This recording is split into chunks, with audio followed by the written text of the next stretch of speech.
success is a zero-sum game. In the words of then General Secretary Xi, Communist Party members should concentrate their efforts on building a socialism that is superior to capitalism. Such efforts, Xi claimed, would require party members to concentrate their entire spirit, their entire life for the socialist ideal, and the reward for this sacrifice would be the eventual demise of capitalism. I mentioned my classmate's comment about China wanting to own the world because today I'd like to focus on the challenge of China's drive for economic and technological supremacy. But I am not suggesting that China's ambitions are merely economic or that our competition with China is, at bottom, merely an economic rivalry. The Chinese have long been a commercial people, but for China, purely economic success is not an end in itself. It is a means to a wider political and strategic set of objectives. Throughout its long history, China has always used its economic strength as a tool to achieve its political and strategic objectives. In 2015, the Chinese leadership launched its Made in China 2025 plan, a sustained, highly coordinated campaign to replace the United States as the dominant technological superpower.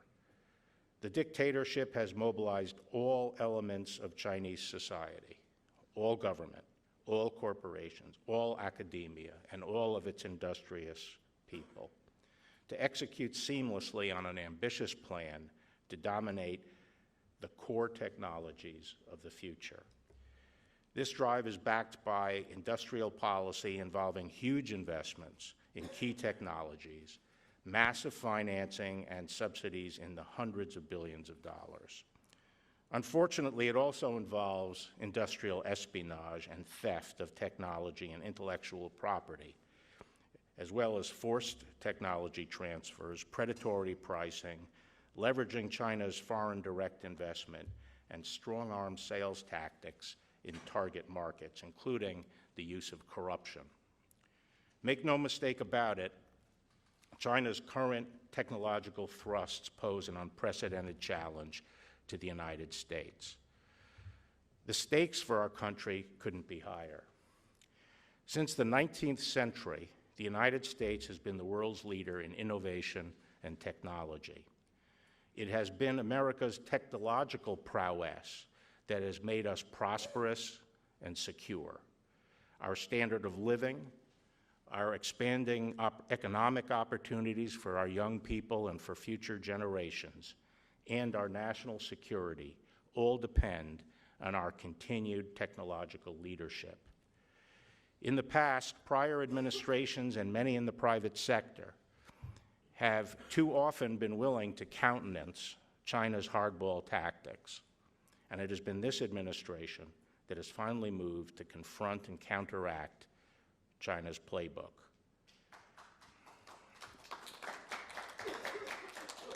Today, I want to focus on two aspects of the challenge we face. The first is how China jumpstarts its technology initiatives by stealing our technology. And second, I want to explain why China's current focus on dominating 5G technology is of central concern. The ability of totalitarian countries to engage in central economic planning can at times appear to be an advantage, especially when mobilizing the kind of technological blitzkrieg that we see unfolding today. The downside is that central planning suppresses technological innovation. Breakthrough ideas arise in free societies like ours, which have long led the way in cutting-edge technological development. The Chinese are trying to have it both ways.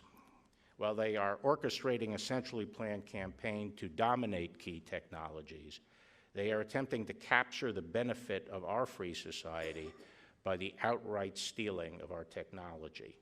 The stealing of technology is not a sideshow. It undergirds and propels their efforts.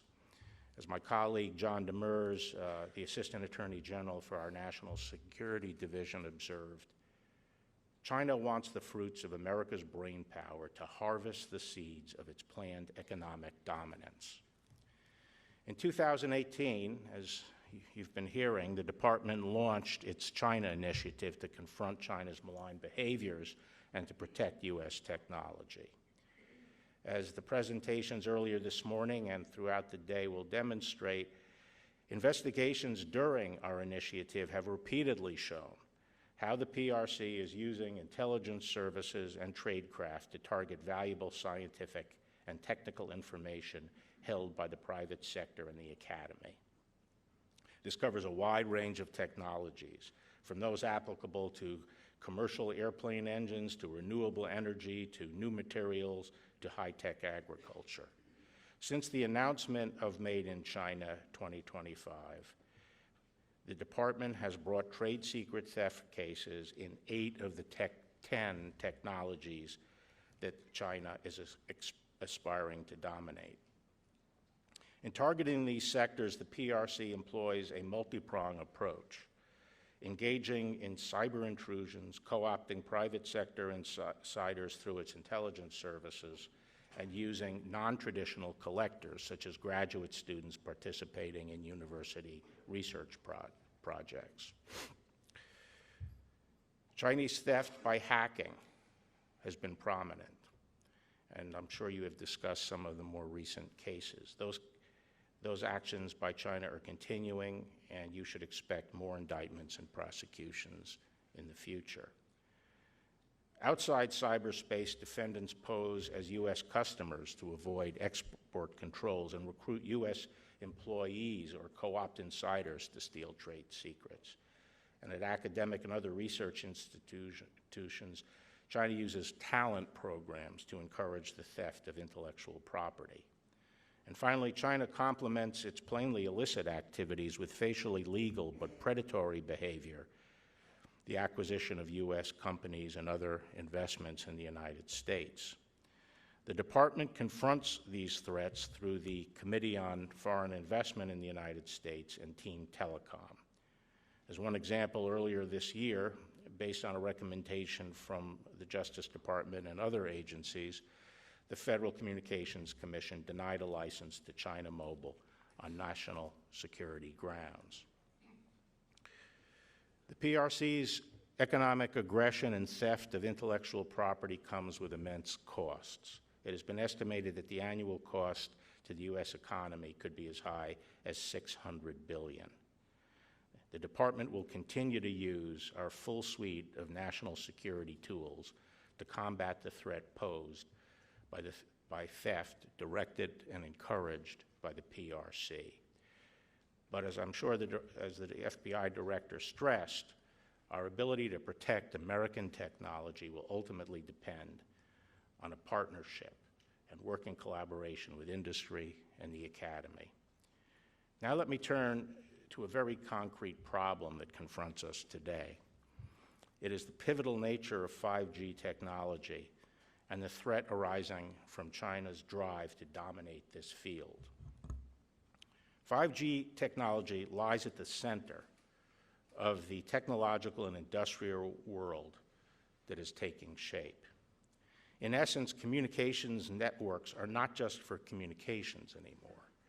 They are evolving into the central nervous system of the next generation of internet, the industrial internet, and the next generation of the industrial systems that will depend on that infrastructure. China has built up a lead in 5G, capturing 40% of the global infrastructure market. And for the first time in history, the United States is not leading the next technological era. Now, much of the discussion on the dangers of allowing China to establish dominance in 5G have been focused on the immediate security concern of using communications networks that China can monitor and surveil. That is, in fact, a monumental danger, and for that reason alone, we should mobilize to surmount China's drive to dominate 5G. But the stakes are far higher than this. It has been estimated that the industrial internet powered by 5G could generate new economic opportunities in the range of 23 trillion by 2025. If China establishes sole dominance over 5G, it will be able to dominate the opportunities arising from a stunning range of emerging technologies that will be dependent on and interwoven with the 5G platform. From a national security standpoint, if the industrial internet becomes dependent on Chinese technology, China would have the ability to shut countries off from technology and equipment upon which their consumers and industry depend. The power the United States has today to use economic sanctions would pale by comparison to the unprecedented leverage we would be surrendering into the hands of China. It is important to understand how 5G will enable a revolution in industrial processes. Some Americans think that all we're talking about is analogous to the shift from 3G to 4G in our wireless networks. But we are talking about change that is far more fundamental than merely increasing download speeds for iTunes and websites and movies. The move from 3G to 4G meant moving from download speeds of about 1 megabit per second to around 20 megabits per second. And this increase made it possible to move the storage of data and some modest processing power off the devices and onto the cloud. But even this modest evolution of the wireless business spawned wide new fields of innovation, applications, and businesses. And because the United States was the country that developed 4G, we were the country that captured most of the economic opportunity that flowed from that technology. The jump to 5G is a quantum leap beyond this. We are now talking about multi-gigabyte per second peak rates for both download and upload. These fiber-like speeds, coupled with placing edge computing facilities closer to the users, means 5G is capable of extremely low latency, under 10 milliseconds. And with this capacity, the tiniest devices can have virtually instantaneous connectivity and access to infinite computing power. With these characteristics, 5G becomes a real-time, precise system of command and control.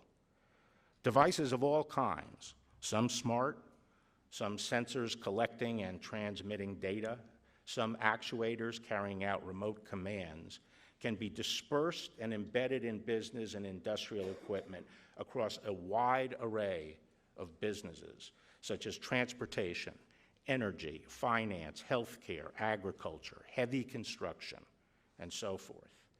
5G provides the command and control function for managing all of these industrial processes. As the world of 5G unfolds, we will be seeing not just smart homes, smart thermostats, but smart farms, smart factories, smart heavy construction projects, smart transportation systems, and so forth, and a host of new emerging technologies, in addition to artificial intelligence, will become interwoven with and dependent on 5G and the industrial internet. For example, robotics, the Internet of Things, autonomous vehicles, 3D printing, nanotechnology, biotechnology, materials science, energy storage, and quantum computing. China has stolen a march and is now leading in 5G. 5G is an infrastructure business. It relies on a radio access network, RAN, facilities. China has two of the leading RAN infrastructure suppliers, Huawei and ZTE. Together, as I've said, they have already captured 40% of the market and are aggressively pursuing the balance. Huawei is now the leading supplier on every continent except North America. The United States does not have an equipment supplier. China's principal competitors are the Finnish firm Nokia with a 17% share and the Swedish firm Ericsson with a 14% share.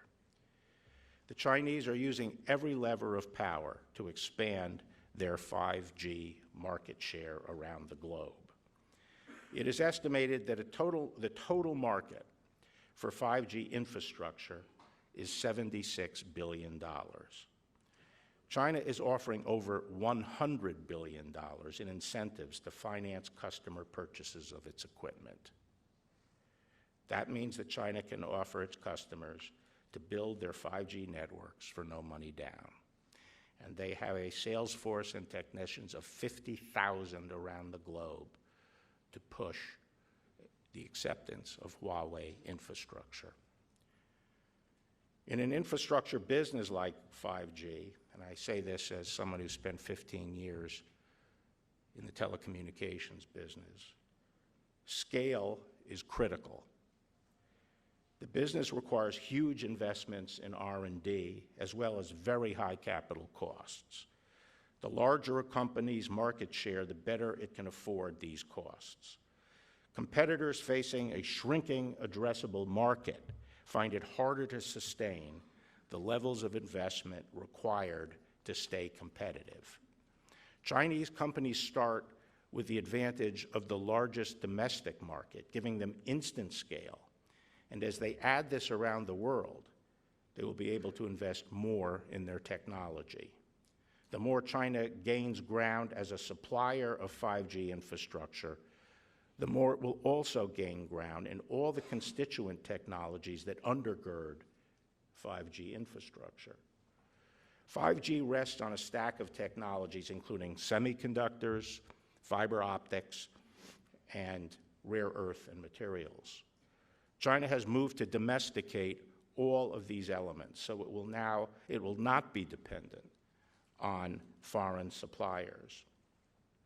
Semiconductors provides a good example of the ripple effect of Chinese leadership in 5G. China now consumes over half of the world's semiconductors. China has now started to replace U.S. semiconductors with its own. Its scale in this field will permit it to make the investments needed to close the current quality gap. As China builds its scale in the semiconductor industry, it will place substantial pressure on alternative semiconductor suppliers. And of course, semiconductors are indispensable to a wide range of technology and industries apart from 5G. China's success in 5G infrastructure is also translating into advantages in a range of new technologies associated with 5G. Artificial intelligence is a good example. It is interwoven with the industrial internet. As China captures more and more of the data generated by its 5G infrastructure, it can produce better artificial intelligence because that is what artificial intelligence learns from. The more data, the better the AI. It's a virtuous cycle. Within the next 5 years, 5G global territory and application dominance will be determined. The question is whether, within this window, the United States and our allies can mount sufficient competition to Huawei to retain and capture enough market share to sustain the kind of long-term and robust competitive position necessary to avoid surrendering dominance to China. The time is very short, and we and our allies have to act quickly. While much has to be done, it is imperative to make two decisions right away. First, we have to deploy the spectrum necessary for a robust 5G system in the United States. We haven't done this. This is the mid-band spectrum called the C block, or the C-band. The FCC has been working hard to get the C-band spectrum out into the market through an auction, and it is critical to get this done within the next very few months. Even then, the United States We'll need 400,000 base stations to cover the nation if we rely solely on C-band. This could take a decade or more to build out. Just by comparison, today's wireless system runs on 70,000 to 80,000 base stations. China has already installed approximately 100,000 base stations for 5G. We will have to build 400,000 base stations for nationwide 5G coverage after the C-band is put out. Now, recently there have been some interesting proposals to jumpstart U.S. 5G by also making available L-band spectrum for use in tandem with C-band. By using an L-band uplink, we could dramatically reduce the number of base stations required to complete national coverage. It has been suggested that this could cut the time for U.S. 5G deployment from a decade to 18 months and save approximately $80 million. While some technical issues about using the L-band are being debated, it's imperative that the FCC resolve these questions, make its decision on spectrum, and move forward. The bottom line is that we have to move decisively to auction the C-band and bring resolution on the L-band. Our economic future is at stake. We have to bear in mind in making these spectrum decisions that given the narrow window we face, the risk of losing the 5G struggle with China should vastly outweigh all other considerations. Second, we have to make a decision on the horse we're going to ride in this race. Who is the 5G equipment supplier or suppliers that we will rely on to compete against Huawei around the globe, to win contracts from operators and blunt Huawei's drive to domination? It's all very well to tell our friends and allies that they shouldn't install Huawei's, but whose infrastructure are they going to install? So if we and our allies and other countries that do not want to put their economic fate in China's hands are not going to install Huawei's infrastructure, we have to have a market-ready alternative today. What is the customer looking for, after all? What's the operator looking for in moving from 4G to 5G?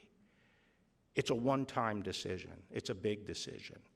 You can afford to make a mistake. You need to know you are buying a reliable system that will perform, because you don't have the luxury of tearing it out down the road.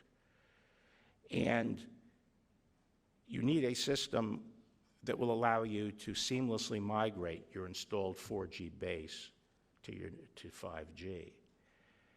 And you need to know that your supplier has staying power. They're not here today and gone tomorrow. They will be there for the long haul. Those are the products that are necessary to win contracts today. And there are only two companies that can compete with Huawei right now, Nokia and Ericsson.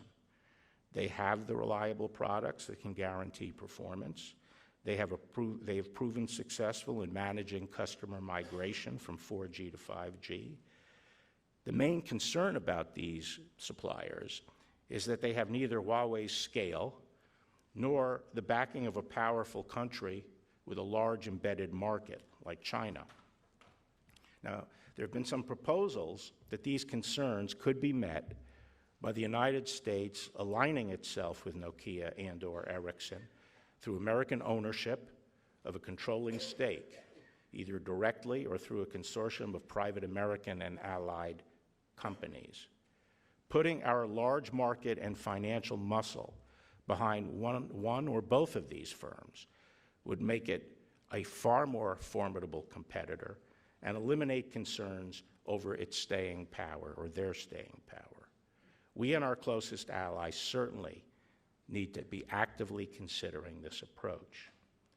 Now, recently there has been some talk about trying to develop an open RAN approach, which aims to force open the RAN into its components and have those components be developed by U.S. or Western innovators. The problem is that this is a pie in the sky. This approach is completely untested and would take many years to get off the ground, and it would not be ready for prime time for a decade, if ever. What we need today, as I said, was a product that can win contracts right now, a proven infrastructure, one that will blunt Huawei's advance. As a dictatorship, China can marshal an all-of-nation approach. The government, its companies, its academia, acting together as one. We're not able to compel this. When we have faced similar challenges in the past, such as World War II and Russia's Cold War technological challenge, as a free people, we rallied together. We were able to form a close partnership among government, the private sector, and academia. And through that cooperation, we prevailed in the challenges we have met. Unfortunately, the cooperative bonds and sense of purpose we were able to muster in the past are harder to call on today. And in the 1950s, we had the Sputnik moment that helped galvanize the nation and bring unity to our response. And we have not seen a similar catalyst today. If we're going to maintain our technological leadership, our economic strength, and ultimately our national security in the face of this blitzkrieg, we need the public and private sectors to work together and come shoulder to shoulder. To our private sector friends, I would say that appeasing the PRC may come with short-term benefits, but I urge you to question the long-standing assumption that promises of market access are worth the steep costs. The PRC's ultimate goal is to replace you with a Chinese company. University and think tank colleagues, I'd ask that you not allow the theft of technology under the guise of academic freedom. Do not allow the PRC to dictate your research or pressure you into ignoring diverse voices on controversial topics. Consider whether any sacrifice of academic integrity or freedom is worth the trade-off. And to our allies, I applaud your efforts to stand up to China's economic leverage. But we must do more and act collectively. Let's not forget that our collective economic influence and power is far stronger. Throughout history, free societies have faced regimented adversaries. At critical junctures, they have achieved the unity and purpose necessary to prevail, not because they have been compelled to do so, but because they freely choose to do so. We must make that choice today. Thank you very much.